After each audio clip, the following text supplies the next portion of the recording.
958! Tatak RMN!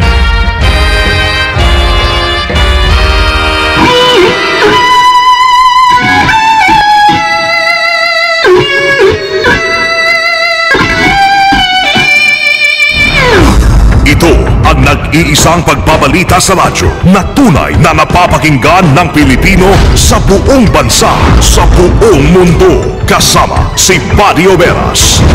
Live mula sa RMN News Center, Manila. Ito ang KBP Golden Dove Best News Program. RMN News Nationwide. Headlines. Ngayong tanghali sa RMN News Nationwide. Bureau of Customs pumalag sa bansa na smuggling capital o sa bansag na smuggling capital of Asia, Pilipinas. Ano na kinilala ng World Customs Organization at ng Asian Development Bank, siguro naman sapat yun na basihan na masabi nating opinion lang ni Mr. So yung smuggling capital of Asia. Ilang religious groups nawawalan na ng tiwala sa daang matuwid ng Aquino administration. We are disillusioned how he handled the whole Indian city issue. Party system sa bansa binaboy ng Korte Suprema ayon sa grupong kontradaya. Hindi naman ng Supreme Court, mas lalong binaboy yung implementation ng party list provision ng ating konstitusyon. Ang pag-pasok ng 1,000 Muslim na mga warrior sa Malaysia ay tinanggi. Yung mga report na yan ay wala pong katotohanan yan. Sanay na tayo sa mga propaganda. Kalitang pangkalakalan land resources assessment at fertility mapping isasagawa para makatulong sa mga magsasaka sa Palawan. At abroad, North Korea posibleng magsagawa ng panibagong missile test launch. Buong bansa sa boses ng balita. RMN News Nationwide. Ang like ko ay makapag-aral at makapagtapos. Ang like ko, magkaroon ng marangal at maayos na trabaho. Pag ang edukasyon at trabaho ay nabigyan ng halaga, may ginhawa. Yan si JV Ejercito Estrada, ang like namin sa Senado. Ginhawa ng bayan, like ko yun! JV Ejercito Estrada for Senator! Yun! Political advertisement paid by JV para sa Bayan Movement Inc. 5 Reyes Street San Juan and paid for JV Ejercito Estrada 1 Ibunan Street San Juan. Hahanap ng buhay kay Mrs. Villar. Ang nagawa sa Kongreso, nagbigay ng trabaho. Salamat, Mrs. Villar! Nakakaaral kami kay Mrs. Hanep buhay. May pagkain kami Kay Mrs. Hanep buhay na ang buhay. kay Mrs. Villar. Mrs. Cynthia Villar for Senator. Political advertisement paid for and by Nationalista Party. 3rd floor Star Mall, CV Star Avenue, Las Piñas City. Mga swapang pinalihan, di yan pwede kay Enrile. Nagtatago ng pagkain, di yan pwede kay Enrile. Di na tayo malalaman, may Enrile tayo maasahan. Pagkaing mura at sapat, yan ang dapat. Jack Enrile sa Senado. Number 12 sa balota. Oksa, kay Jack Enrile. Political advertisement paid for Jack Enrile, Macrima Building, 1666 Escuela Street, Guadalupe, Makati City. Paid by Pan Pacific Royal Basic Foods, 2111 Jaca Building, Chino Rosas Avenue, Makati City. Ikaw ba ay handa na sa misyong bumoto sa Mayo 13? Kilala mo na ba ang mga taong nangangako ngayon ng magandang pagbabago sa buhay, sa pamilya, sa mga anak at bayan mo? Alam mo na ba kung saan presinto ka bumoto? Kasama bilang na ang mga araw. 35 days na lang eleksyon na. Volunteer ka ba sa pangampanya o may bayad kaya ka sumama? Mission 2013, boboto ako! Sino-sino ang mga tatatakan mo sa balota? Ilang segundo lang yan. Kapalit ay ilang taong panunungkulan sa bayan o ilang taong pagsasamantala sa kapangyarihan. Por favor, iboto ang tamang tao. Buong bansa sa boses ng balita. RMN News Nationwide. Mabuhay Pilipinas, tanghali po ng Lunes ngayon, Abril 8, 2013. Ito ang numero 1 RMN News Nationwide. Ako si Buddy Oberas. Ako naman si Weng de la Peña. Tayo po'y live na live sa DZRS 1179 RMN Sorsogon, DWAR 103.9 RMN Palawan, DYHB 747 RMN Bacolod, DXBC 693 RMN Butuan. Live din tayo mga kasama international by www.rmnnews.com at WRMN New York, USA. Buong bansang isang boses ng balita. RMN News Nationwide. Hindi katanggap-tanggap para kay Bureau of Customs Commissioner Rupi Biason ang katagang smuggling capital of Asia ang Pilipinas. Una nang pinaratangan ni Rosendo So ng Abono Party List ang Pilipinas bilang smuggling capital in Asia dahil sa talamak na smuggling ng langis, sasakyan, bigas, poultry at agricultural products sa bansa. Sa interview ng RMN kay Biason, pinatunayan itong hindi dapat paratangan ng ganito ang Pilipinas dahil maganda po ang anti-smuggling campaign ng pamahalaan. Anya sa tunayan, umali ng pagkilala ang Pilipinas mula sa World Customs Organizations at sa Asian Development Bank dahil sa matagumpay na programa kontra smuggling. Inimbitahan ako ng World Customs Organization at saka ng Asian Development Bank para magsalita at bahagi doon mga accomplishment natin na anti-smuggling. Kinilala nila yung mga accomplishment natin laban sa smuggling, kaya ninais nila na ibahagi ko mga ibang mga leaders ng Customs Administration sa buong daigdig. Para kay Biason, tatanggapin niya lamang ang ganito mga paratang kung mga lehitimong organisasyon ang nagsasabing talamak ang smuggling sa bansa. Kung gano'n na kinilala ng World Customs Organization at ng Asian Development Bank, siguro naman sapat yun na basihan na masabi nating opinion lang ni Mr. So, yung smuggling capital of Asia. Dapat yun ay mas maging katanggap-tanggap. Si BOC Commissioner Rufi Biason sa interview ng RMN. Nawawalan na ng tiwala ang ilang religious groups sa daang matuwid ni ang Aquino administration. Particular dito ang Association of Major Religious Superiors in the Philippines na nadismaya sa naging pahayag ng Aquino administration na hindi nila matutulungan sa kaso si NBN-ZTE deal whistleblower June Losada. Matatandaang silampan ng kasong graft sa Sandigan Bayan si Philippine Forest Corporation President Erwin Santos ni Philippine Forest Corporation President Erwin Santos si Losada kaugnay sa manumalyang $329 million broadband deal. Sa interview ng RMN kay Father Marlon Lacal, Executive Director ng AMRSP, sinabi nito na kung seryoso talaga ang Malacanang sa pagsugpo sa korupsyon, bakit nito patuloy na kinakanlong ang nag-iisang testigo ni dating Pangulong Gloria Arroyo laban kay Losada sa nasabing manumalyang proyekto. Ayon kay Lacal, si Santos ay dating katiwala ni Ginang Arroyo, ngunit imbes na siyasatin ng Aquino administration ay ginawa pa nila itong presidente ng Philippine Forest Corporation. We are disillusioned how he handled the whole NBN-ZTE issue. Sa isang witness ni Arroyo na nag-file ng kaso to break June Losada's credibility at ang ginawa ng Aquino administration, inappoint at inawardan bilang presidente ng dating kumpanya ni June Losada, yung Philippine Forest Corporation. Ngayon, with that scheme, sasabihin ng Malacanang na they are anti-corrupt?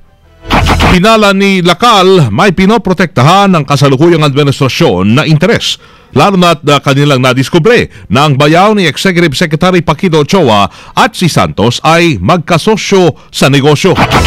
Bakit naman sinasabing kinakudol ito ng Malacanang? Bakit nila inappoint ito na presidente ng Philippine Forest Corporation despite our very strong opposition? So, yun yung aming tanong. Ano ba? Kaya nga ito, naiugnay na ito ngayon dun sa issue ng YKR, yung Yellow King Run sa Busuanga, na napag-alaman din namin na may arrangement si Erwin Santos with the San Jose Builder sa pagmamayari ng bayaw ni E.S. Ochoa. Sabi naman, ano ba ang ugnayan nito at bakit ito nangyayari ngayon? Una rito ay nakipagpulong ang sabing religious group kay Pangulong Aquino upang hingin ang tulong nito sa kaso ni June Losada. Samantala, binalikan ng grupong kontradaya ang Korte Suprema sa naging desisyon nito na muling isali sa darating po na halalan ng lahat ng mga party-list groups na unang ibinasura ng COMELEC.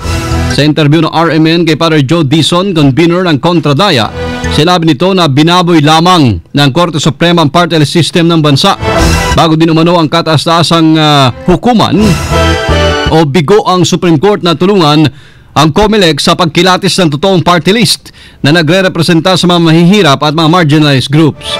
Una ng kinatigan ng kontradayang hakbang ng COMELEC dahil sa dami nga ng mga nagsulputang party list groups na questionable ang mga credentials. Ito lang ginawa ng Supreme Court, mas lalong binaboy yung implementation ng party list provision ng ating konstitusyon. Sa halip na palawakin niya yung kakayanan ng mga marginalized at saka ng mahihirap na makaparticipate sa ating political processes, mas pinakitid niya. Bukod dito, inakusahan din ni Dizon ng Korte Suprema ng pagiging anti-poor at pro-powerful. Talagang itong ginawa ng Supreme Court, talagang masyadong makamayama, makapangyarihan, binastos niya yung mahihirap sa ating bansa. Matatandaan, naging kontrobersyal ang desisyon ng Korte Suprema nang sabihing ang party list system ay hindi lamang para sa mga marginalized groups. Dahil dito, balik sa talaan ng COMELEC ang 52 party list groups na una nang ibinasura ng nasabing komisyon. Ang pagpasa ng Supreme Court sa COMELEC sa pagpapasya sa party list groups nauna na hong na-disqualify, inalmahan. Kasama natin sa balita live, Angel Ronquillo. Report! Hindi pa po si Commission on Elections Chairman Sixto Brillante sa desisyon ng Korte Suprema na ipasa sa kanilang pagdedesisyon sa 54 na party list group na una nilang diniskwalipang makatakbo sa election 2013. Ayon kay Brillante, hindi nila inaasahan naging desisyon iyon ng Korte Suprema. Una na ipinasa ng Korte Suprema sa full body ang pagdesisyon kung papayagan makalahok sa halalan ang 54 na nadiskwalipikang party list group.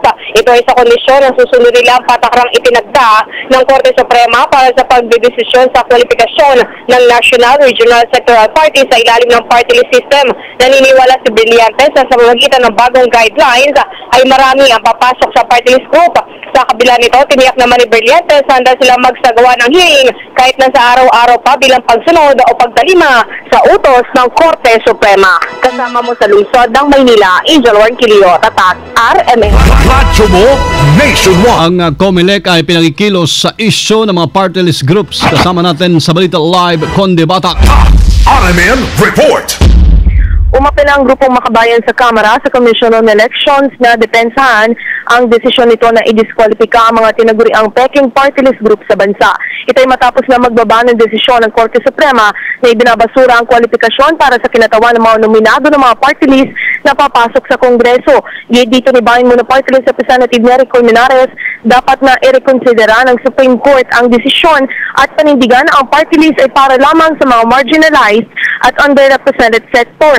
Dapat umanong umapela ang COMELEC sa Korte Suprema dahil mababaliwala ang doktrinang kumakatawan sa mga party list. Dahil sa desisyon ng SC ay pinapayagan ang mga mayayaman at makapangyarihan na maging kinatawan ng isang party list kung saan partikular na tinukoy dito si Angling Pinoy Party List Representative Mikey Arroyo. Hinimok din ng Makabayan Bloc sa Kongreso Publiko na magprotesta para pigilan ng mga mayayaman at makapangyarihan sa party list upang magkaroon ng tunay na boses ang taong bayan sa pamahalaan. Kasama mo mula sa Kamara, Conde Batak, Tatak RMN. Radyo mo, Nationwide. Pinabulanan ngayon ni Sulu Governor Abdur Sakurtan ang balitang may mahigit 1,000 mga Muslim warriors ang nakapasok sa Malaysia mula Mindanao bilang suporta sa Sulu Royal Army na patuloy pagpaglaban sa Malaysian Military Forces. Sa interview ng Armen Kaitan, sinabi nito na posibleng propaganda lamang ito para takutin ang gobyerno ng Pilipinas. Yung mga report na yan ay wala pong katotohanan yan. Pagka may mga gyera-gyera dyan, ganyan, sanay na tayo sa mga propaganda. Ang payag ni Tan ay taliwas naman sa naunang interview ng Armen kay Tony Manuel Fontanilla na tagapagsalita ho ng MILF. Ayon kay Fontanilla, unti-unting pumasok ko sa Malaysia ang tinatayang 1,000 MNLF warriors bilang pagkundina sa kababayaan ng Pilipinas at kalupitan ng pamahalaan ng Malaysia sa mga Pilipino doon. Ang ginagawa ng Malaysia ay hindi na po makatao, binabaril yung tao, pinapatakbo. Dito po sa amin, may marami kaming intelligence, paunti-unti, 10, 15, 15. Ang magkasunod na payag nila Sulu Governor Abdur Sakurtan at MNLF spokesperson na Atty. Emmanuel Fontanilla sa interview ng Armen.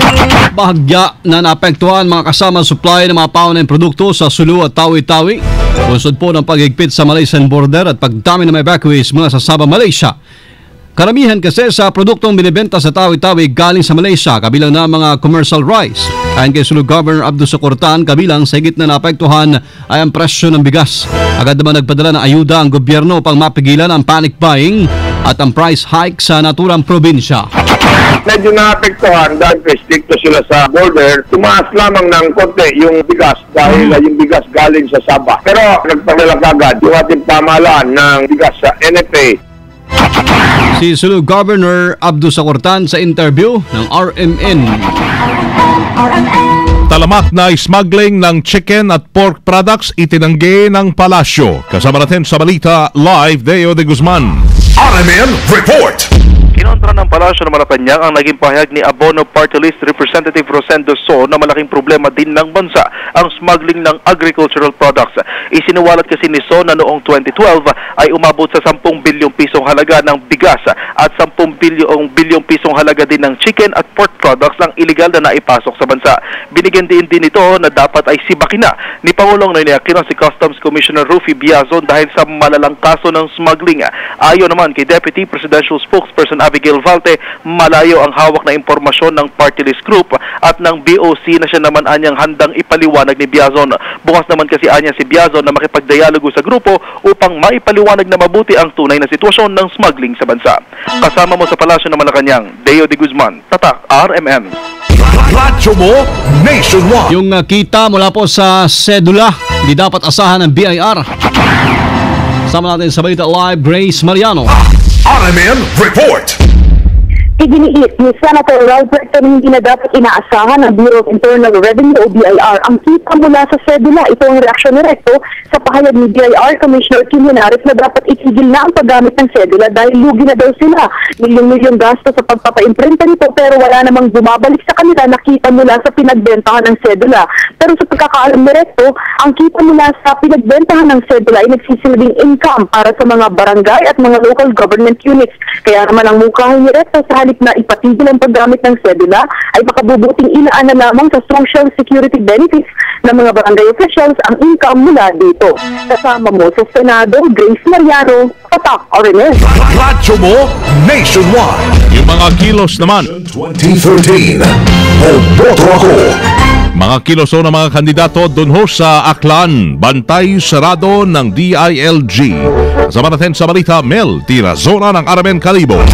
RMN Report! Sa kasagsagan ng pagpangampanya ng mga lokal na kandidato sa lalawigan ng Aklan, nakaantabay ngayon ang Department of Interior and Local Government, DILG Aklan, para alamin kung ang mga public officials dito ay hindi nagpapabaya sa kanilang mga trabaho. Ayon kay John Ace Asarcon, Director ng DILG Aklan, malalaman din naman umano kung ginagampanan pa ng mga public officials ng Aklan ang kanilang trabaho sa kasagsagan ng pagpangampanya base sa output ng kanilang mga programa. Maliban umano sa DILG, ang Commission on Election o COMELEC naman ay nakamonitor din sa mga kandidato na hindi lang nauubos ang kanilang mga oras sa pagpangangampanya. Pinasiguro din ni Asarcon sa mga klano na binabantayan din nila ang aktibidad ng mga LGU sa bawat bayan upang masiguro kung naipapatupad at nasusunod pa ng bawat LGU ang pulisiya ng DILG lalo na pagdating sa local governance. Kasama mo sa DYKR Kalibo, Mel Tarazona, Tatak, RMN. Radyo mo nationwide. Sa iba pang balita, maasama ngayong tanghali, brownout sa eleksyon ay posible. Sama natin sa balita si Merly Comidoy ng RMN Davao. RMN Report! Gumagawa na ng iba't ibang paraan ang Mindanao Development Authority o MINDA para tugunan ang kakulangang pang-enerhiya sa Mindanao. Sa panayam ng DX-DC621 RMN Davao, kay Luwalhati Antonino, chair sa MINDA, ang pagtatalaga ng generators ang nakikitang pinakamadaling solusyon sa energy crisis sa Mindanao, kung saan alinsunod dito may loan package na ino-offer ang gobyerno sa Pilipinas para sa mga electric cooperatives sa Mindanao para sa pagpapababa ng rates sa rotational brownouts. Dagdag pa dito, siniguro ni Antonino na walang brownout na magaganap panahon ng eleksyon kahit pa man may problema sa supply ng kuryente ang malaking bahagi ng Mindanao. Ito rin ang dahilan kung bakit may mga lugar dito sa Mindanao na ine-extend ngayon ang brownout para makapondo ng tubig na ginagamit sa mga hydroelectric powers nang sa gayon ay walang maaabalang trabaho pagdating sa eleksyon. Kasama mo sa DX-DC621 RMN Davao, kasamang Merly Comidoy, Tatak, RMN. Radyo mo nationwide. Natabad ako tayo ng Naga area. Re-electionist ho sa pagkakonsyal sa Kamsur. Patay sa heat stroke. Kasama natin sa balita, Renan Relyoso ng RMN Naga. RMN Report! Pinaniwalang dahil sa sobrang init ng panahon ang dahilan ng pagkamatay ng isang incumbent municipal councilor at kandidato ulit sa kaparehong posisyon ang namatay habang nasa kalagitnaan ng pangampanya sa bayan ng Kanaman, Camarines Sur. Ang biktima kinilalang si Gawad Loreto Prampe ng naturang bayan. Napag-alaman na may sakit sa puso mano ang biktima at dahil sa sobrang init ng panahon, inatake ito at namatay. Ayon mismo ito sa lumalabas na investigasyon ng PNP Kanaman sa pamumuno ni Police Senior Inspector Ariel Blanco, ang Chief of Police ng naturang bayan ng mga kapanayam ng RMN Naga. Nasa pagdalamhati ngayon ang grupo ng naturang konsyal. Kasama mo sa DWNX 91.1 RMN Naga, Renan Villoso, Tatak, RMN. Nationwide. What's Naga? Lapit tayo sa Legazpi. Mga supporters po ng magkakaibang partido politikal nagkagulo. Kasama natin sa balita si Leo Barceliano ng RMN Legazpi. RMN Report! Nagkaroon ng bakbakan sa pagitan ng mga supporters na incumbent Mayor Abelino Sariola na tumatakbo pagkalkalde sa bayan ng Marinoso ng Distrito ng Lawigan ng Albay na si Alex Morales. Ang soundtracking ng incumbent na si Abelino Sariola ay inabangan ng ilang supporter naman ng incumbent Vice Mayor o tumatakbong mayoralty candidate ng PNP Una, kung saan ay binugbog at sinira ang naturang soundtracking. Patuloy na mangyayari sa sagawa ng malawakang investigasyon ng PNP para masampan ang kaso sa paglabag ng Omnibus Election Code at physical injury ang naturang mga supporters. Kasama mo sa RMN Legazpi para sa Section 558, Leo Barceliano, Tatak, RMN. Radyo mo nationwide. Kumustahin natin, may nangyayari ho sa Bulkang Taal. Sitwasyon ho doon, kasama natin sa balita ay tinututukan rin ng NDRRMC. Kasama natin sa balita niyan live, Rhea Mamogay. RMN Report! Naka-alerto pa rin ngayon ang mga tauhan ng National Disaster Risk Reduction Management Council. Ito ay upang patuloy na i-monitor ang sitwasyon ng Bulkang Taal, makaraang ma-monitor ang tatlong magkakasunod na pagdinig dito nito mga nakalipas na araw. Batay sa report ng NDRRMC na silang nadidetect na posibleng pagputok ng Bulkang Taal, mahigpit ang pagpapairal nila ng alert level number 1 dahil sa posibilidad na pagbuga ng usok o steam explosion mula sa main crater ng bulkan na lubhang delikado sa tao. Ibig sabihin, hindi pa rin maaaring puntahan ang paligid ng bulkan upang maiwasan ang anumang sakuna. Matatandaan nung paman ay ipinagbabawal na sa publiko ang paggala o pagtatayo ng anumang istruktura sa buong isla ng Taal dahil idineklara nga itong permanent danger zone. Kasama mo sa NDRRMC Headquarters, Rhea Mamogay, Tatak, RMN. Buong pagsasarang boses ng balita, RMN News. Mga kasama, nanindigan po ang Tabataha Management Office na tama ang kanilang pagtaya sa kompensasyon ng Estados Unidos sa pinsala ng sumadsad na USS Guardian sa Tabataha Reef. Sa kabila nito ng panawagan, dapat dagdagan ang $1.4 million o katumbas ng 58 million pesos na multa at dapat kasuhan din sana sa pamagitan po ng diplomatic protest ng US. Sa interview ng RMN kay Tabataha Park Superintendent Angelique Songko, ang pagtaya ng Tabataha Management Office ay batay sa Tabataha Reefs Natural Park Act of 2009 na naging basehan ng multa.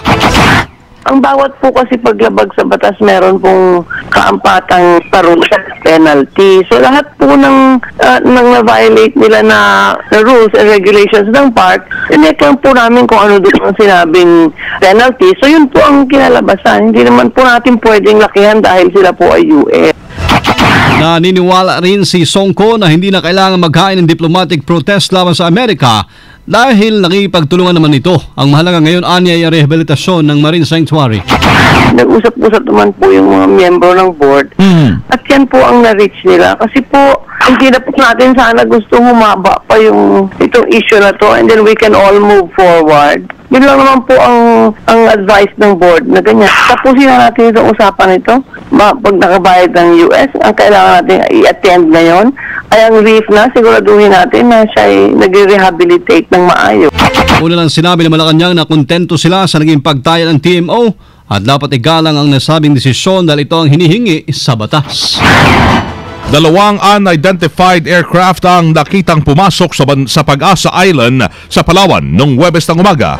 Sa interview ng RMN kay Western Command Chief Major General Rustico Guerrero, galing ng Timog na bahagi ng bansa at patungong Hilaga ang nasabing dalawang aircraft. Anya, mga ito ay mataas at mabilis ang takbo, dahilan para hindi nila madetermina kung anong klase at kanino ang nasabing dalawang sasakyang panghimpapawid. Inaalab na ho ngayon ng Western Command ang pagkakakilanlan ng mga ito habang patuloy ang kanilang monitoring sa West Philippine Sea. There is still an effort to identify yung dalawang sighted ng ating mga tropa at patuloy pa rin namin tina-confirm yung identity. Kasi patuloy po ang ating mga assets dito, yung mga resources natin na ginagamit upang ma-monitor yung ating territorial area. So nandoon po yung ating mga naval vessels at ating sandaluhan. Nabatid na ang Pag-asa po ay pangalawa sa pinakamalaking isla sa Spratly na pinag-aagawan ng mga bansang kalapit dito. Niniwala naman ang PNP na walang kinalaman sa darating na eleksyon ang sunod-sunod na insidente ng pagkawala ng mga bata sa Metro Manila. Ayon kay PNP Chief Director General Alan Purisima, hindi pa rin tuturing na insidente ng pagdukot o kidnapping ang mga kaso ng pagkawala ng mga bata. Anya, batay sa record ng PNP Anti-Kidnapping Group, isa pa lamang na itatala nilang kaso ng pagdukot ngayong taong ito na nangyari noong pang Enero kung saan ang biktima ay isang Indian national. Kabila po ito'y pinayuhan ni Purisima mga magulang na tiyaking lagi nilang abot tanaw ang kanilang mga anak at huwag pong alisin ang kanilang paningin upang hindi magkaroon ng oportunidad ang mga kriminal. Simula ho sa Hunyo 1, posibleng maipatupad na ang Kasambahay Law. Sa ngayon ay nagsasagawa ho ang Department of Labor and Employment ng konsultasyon sa buong bansa ukol sa pagsasapinal ng detalye ng implementing rules and regulation ng nasabing batas. Ayon kay DOLE Secretary Rosalinda Baldos, sinabi dito na matatapos ang konsultasyon bago dumating ang Mayo Adjust kung saan ay mapipirmahan na niya ito. Kapag napirmahan ng IRR ng Kasambahay Law, meron itong 15 days na publication sa mga pahayagan para sa general circulation bago ito maging epektibo. Sa ilalim ng Kasambahay Law, itinakda ang minimum wage na 2,500 pesos kada buwan sa National Capital Region, 2,000 pesos naman sa chartered cities at first-class municipalities at 1,500 pesos sa iba pang lugar.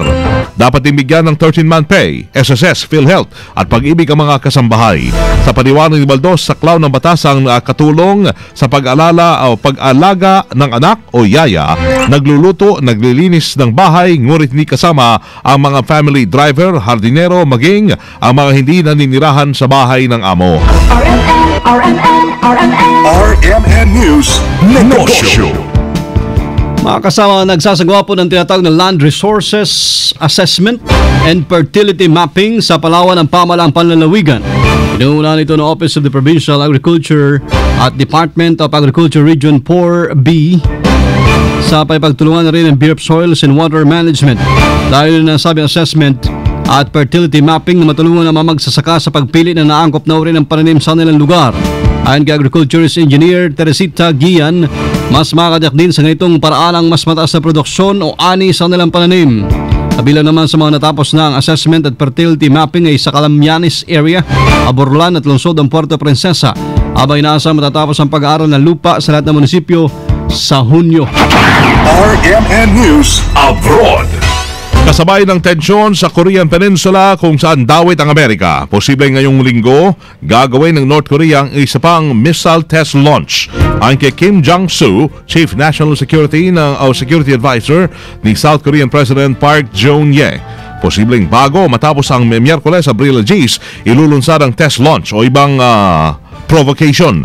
Matatanda ang silabi ng North Korea na hindi na umano nito matitiyak ang kaligtasan ng mga embahada sa Pyongyang sa Abril 10. Samantala, ipinag-uutos naman ng Japan sa kanilang armed forces na barilin ang anumang North Korean missile na nakatutok sa kanilang teritoryo. Ito ay bilang paghahanda ng Japan sa posibleng pagdamay nito sa banta ng pagpapakawala ng missile ng North Korea. RMN. At live na live pa rin mga kasama mula po sa RMN News Center, Makati City, Metro, Manila, Philippines. Inyo po narinig ang RMN News Nationwide ngayong tanghali ng Lunes, Abril 8, 2013. Sa mga nasa Butuan, susunod na hudyan sila kasamang Jerry Campos at Sassy Babar sa RMN News Diretso Balitang Butuan sa DXBC 693. Panoorin po muli ang aming pagbabalita today, alas 12 ng tanghali. Sa YouTube, i-type lamang ang RMN News Nationwide. Kasama nyo sa serbisyo publiko, ako po si Buddy Obera. At Weng de la Peña. Dito pa rin makasama sa tahanan po na may pinakamaraming number 1 sa 2013.